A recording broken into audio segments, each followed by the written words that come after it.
Entrevista Venevisión. Líder en opinión. Por tu canal independiente, Venevisión. Amigos, tal como lo anunciamos, hoy en Entrevista Venevisión recibimos a Werner Corrales. Él es coordinador nacional de la Alianza por la Venezuela que todos queremos. Bienvenido. Muchísimas gracias, Lirio, por esta oportunidad.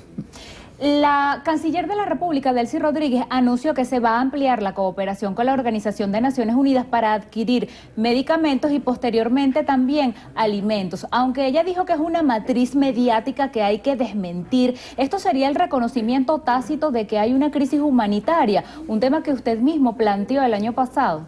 Mira, yo creo que sí es un reconocimiento, aunque por supuesto, como siempre hace el gobierno, trata de buscar un argumento distinto del real. El hecho es que en Venezuela no hay suficientes divisas para importar lo que Venezuela necesita para su alimentación y para todo lo que son medicinas e insumos médicos.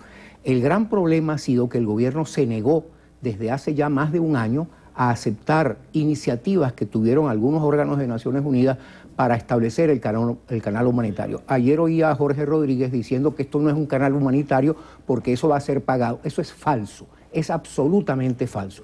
Naciones Unidas no hace negocios con los países. Naciones Unidas, en este caso, lo que está es abriendo un canal humanitario. Ojalá, aunque sea con otro nombre, ojalá lo hagan.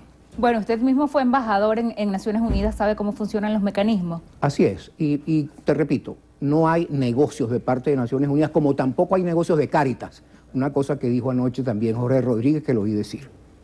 Otro tema, 40 días ya del llamado diálogo o ese acercamiento entre oposición y gobierno. Usted ha sido un crítico de este diálogo, ha dicho que fue darle una bombona de oxígeno al gobierno. ¿Qué balance hace usted?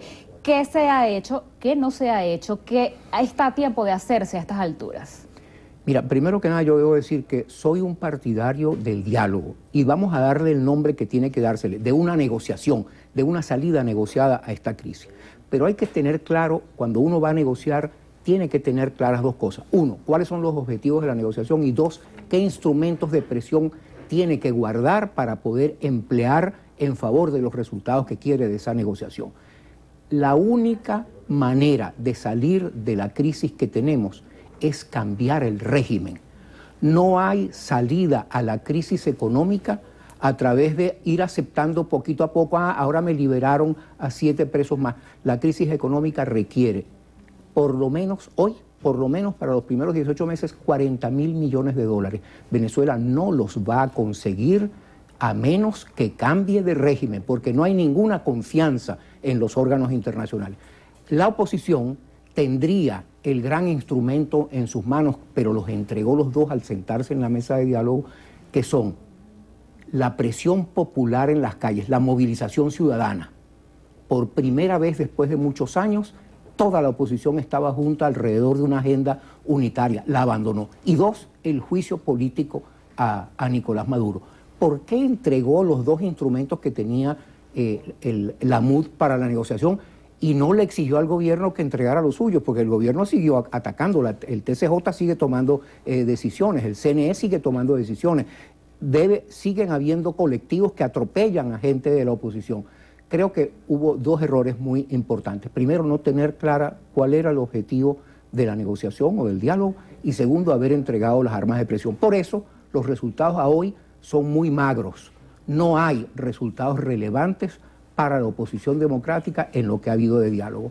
Los discursos o el palabrerío diciendo, no, ahora sí le vamos a exigir, por Dios, ya está bueno de decir, les vamos a exigir y no vamos a echar atrás con las elecciones adelantadas, con el referendo.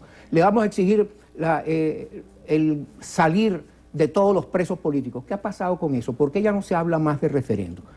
Yo creo, tratando de ser positivo, creo que la oposición requiere de una recomposición de la mesa de la unidad. Una recomposición en la que estén representados todos los partidos de la oposición, pero además la sociedad civil. No se toman decisiones escuchando a quienes tienen que promover, a través de su liderazgo, la movilización ciudadana. Y mientras siga así, pasaremos años en ese diálogo dándole tiempo al gobierno hasta llegar quién sabe dónde. Ahora, como economista y como exministro de Planificación que usted fue, sus palabras anteriores coinciden un poco con lo que decía ayer el presidente de Econindustria, Juan Pablo Lalquiaga, aparte de dar las cifras de la última encuesta coyuntura que dice que 17% de las industrias están paralizadas porque no tienen inventario y 41% tiene para escasamente funcionar un mes. Él decía, nosotros habíamos insistido en un cambio de modelo, refiriéndose al socialismo del siglo XXI. Dice, no, ya no, ahora lo que pedimos es cambio de actores, porque incluso un cambio de modelo con los mismos actores no va a generar confianza. ¿Cómo ve usted justamente eso, el panorama económico, el nuevo cono monetario? Empecemos por lo último. Me da risa como comienza nuevamente el gobierno a utilizar el cono monetario en los mismos términos en que el 2008 utilizó aquel tema rimbombantemente nombrado como la reconversión, que no era más que un cambio de quitarle 3 ceros al tipo de cambio.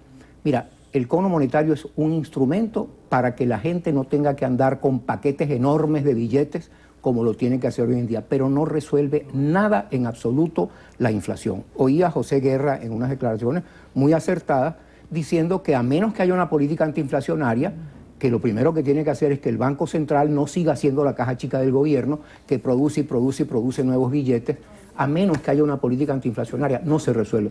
Pero es que nuevamente, este gobierno no puede tener una política para resolver la crisis económica por razones ideológicas, porque no creen en esto. Ellos destruyeron el aparato productivo nacional, ellos no creen en un Banco Central independiente, es decir, ideológicamente están amarrados, y si cambiasen de un día para otro su ideología, por supuesto es un supuesto negado, si la cambiasen, la gente que está en el gobierno es absolutamente incapaz, no entienden qué tienen entre manos. Entonces creo que lo que dice Lalquiaga tiene toda la razón, hay que cambiar de modelo y hay que cambiar de actores, es decir, hay que cambiar a este régimen.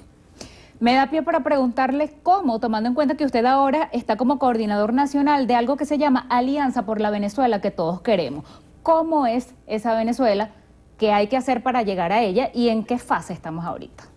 Mira, la Alianza por la Venezuela que queremos todos es una iniciativa que tiene ya 6 años, en la cual nos dimos a la tarea de tratar de construir desde las bases una Venezuela descrita en unas cuantas ideas en las que estuviéramos de acuerdo, chavistas, no chavistas y gente no alineada.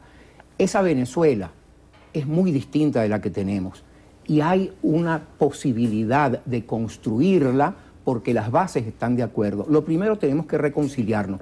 La reconciliación no admite impunidad. Tenemos que reconciliarnos en las bases, pero aquí hay que hacer justicia con tantas víctimas de atropellos, incluso de crímenes de lesa humanidad. La segunda es, tiene que haber un pacto social para que superemos la exclusión social. A nosotros nos llegó Chávez, no caído del cielo. En el año 99, Chávez gana unas elecciones porque teníamos ya 20 años en un deterioro progresivo, creció la pobreza de 23% a mediados de los años 70 a 70% en los años 90, mientras los venezolanos simplemente nos olvidábamos de que nuestros compatriotas, o más de la mitad de nuestros compatriotas, estaban realmente en la miseria. Eso hay que resolverlo, porque si no lo resolvemos, no nos salvamos de un nuevo régimen populista, autoritario, una dictadura como la que tenemos hoy en día. Eso es mucho más que un programa de gobierno. La oposición tiene que darse a la tarea de formular una visión compartida de país, una nueva estrategia de desarrollo que incluye lo económico, lo social y lo político. El desarrollo y la libertad van juntos. Es más, el desarrollo es la expansión de las libertades de todos. Es que todos tengamos capacidades. Si seguimos en este movimiento pendular que hubo en los últimos 50 años en Venezuela, de repente es todo del lado del progresismo y de repente es todo del lado del liberalismo. No vamos a resolver los problemas del país y nos encontraremos de nuevo con algún supuesto salvador, como lo fue en su momento Chávez.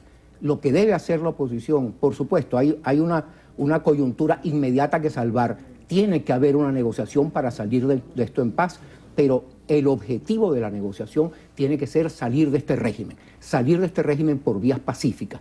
Y tiene que darse entonces una estrategia de desarrollo de largo plazo que inspire lo que la oposición proponga hacer de inmediato.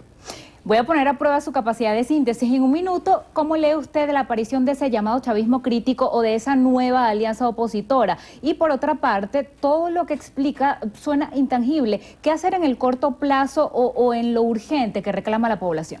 Mira, en el cortísimo plazo creo que lo que hay que hacer es continuar en la negociación, pero sin abandonar los instrumentos de presión, sin abandonar la movilización ciudadana, por una parte, sin abandonar acciones como la que se planteó en algún momento del juicio político al gobierno.